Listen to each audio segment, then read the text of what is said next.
Thank you for joining us for the latest updates from 5 News. I'm Jo Ellison. Now, there's good news on gas prices today. AAA reports prices are down an average of 16 cents in the last week. Arkansas's statewide average is $3.77 a gallon right now.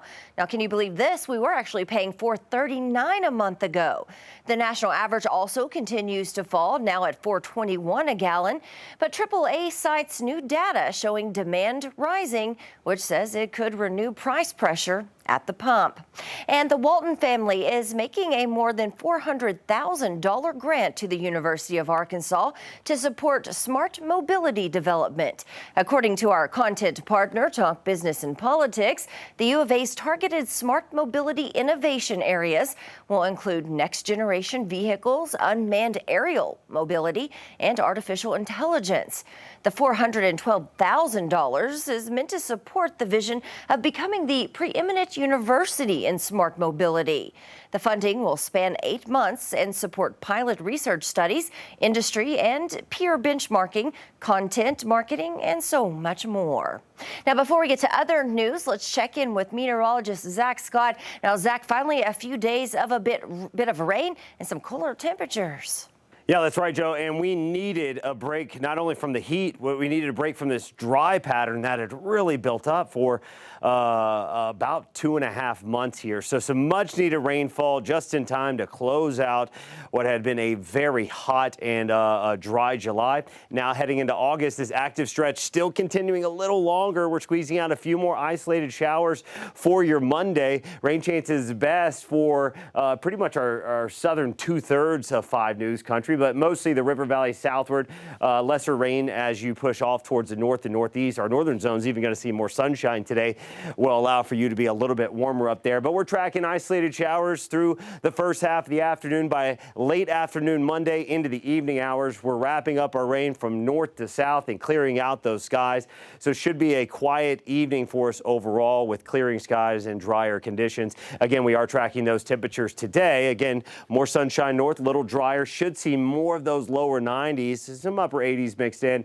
And then we are going to find a little bit more of a range of temperatures across the south because clouds are a little thicker here, a little bit more scattered activity, taking a little bit longer to get out of here. So we're tracking temperatures in the 80s to lower 90s in our warmest locations. Feels like temperatures upper 90s northwest Arkansas and upper 90s to even some triple digits in a few of our warmer and muggier places. We do have a south breeze, though, thankfully, about 5 to 15 miles per hour, making it feel a little more comfortable outside. We are going to be tracking hotter temperatures Tuesday and Wednesday, and then some low-end rain chances as we wrap up the work week. Joe? All right, thank you, Zach. Now, Governor Asa Hutchinson focused on computer science in his latest weekly address.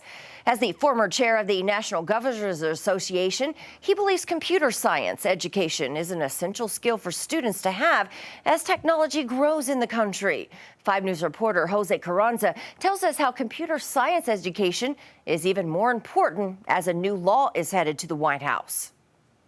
My term as chair offered the opportunity to show off Arkansas and our computer science initiative, which I declared as my chairman's priority. Governor Asa Hutchinson reflected on the Computer Science Education Compact in his recent weekly address. He also mentioned the words of Patrick Gelsinger, the CEO of Intel, who spoke on the value of the initiative. Mr. Gelsinger noted that modern life is becoming more digital, and everything digital runs on semiconductors. The manufacturing of semiconductors requires talent and money, which is why we must provide first-rate education for our young people. While the governor is focused on educating, the House and Senate passed the CHIPS Act, abbreviated for Creating Helpful Incentives to Produce Semiconductors for America. The CHIPS and Science Act includes around $52 billion in subsidies for U.S. companies producing computer chips and $24 billion in tax credits for new manufacturing facilities, as well as tens of billions of dollars to fund research and development. We will return America to world leader status in semiconductor production and power American science and research for generations to come. The bill received bipartisan support from the governors, the Senate, and the House, but some Republicans were concerned, saying it doesn't go far enough to prevent investment in China and calling it corporate welfare. I support making chips in the United States, but we cannot lead a new era of innovation through massive government subsidies. But supporters and the Biden administration say the bill is critical to compete with other countries and ultimately drive down prices. Now it goes to the White House with the president's signature. Covering News Where You Live, Jose Carranza, 5 News. Well, President Biden has already said that he looks forward to signing this bill. He believes the bill will help with the growth of our economy from the bottom up and for working families across the country. And looking ahead, the Boots and Badges blood drive is happening this Wednesday in Fayetteville. First responders are teaming up with the Community Blood Center of the Ozarks. It's happening at the Cross Church Fayetteville campus from 9 a.m. to 3 p.m.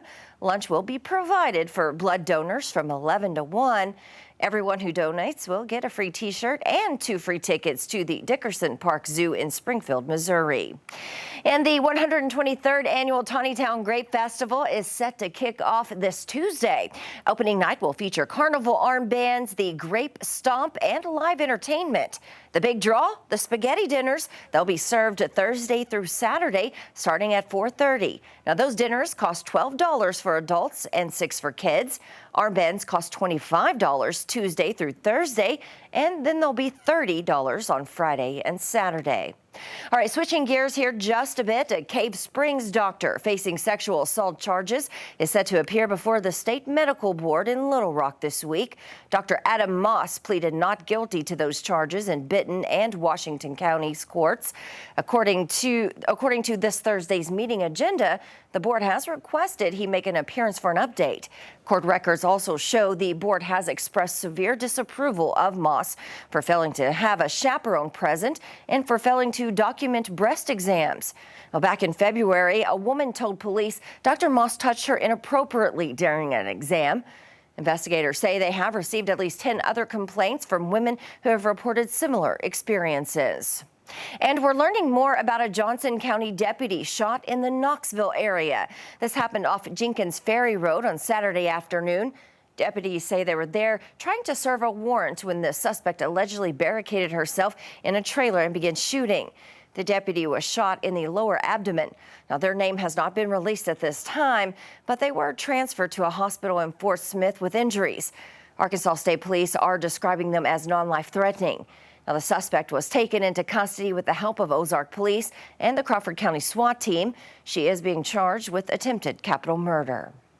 Well, thanks for catching up with us today. I'm Joe Ellison. Remember, you can always find the latest news, weather, and sports anytime at 5newsonline.com. Have a great day.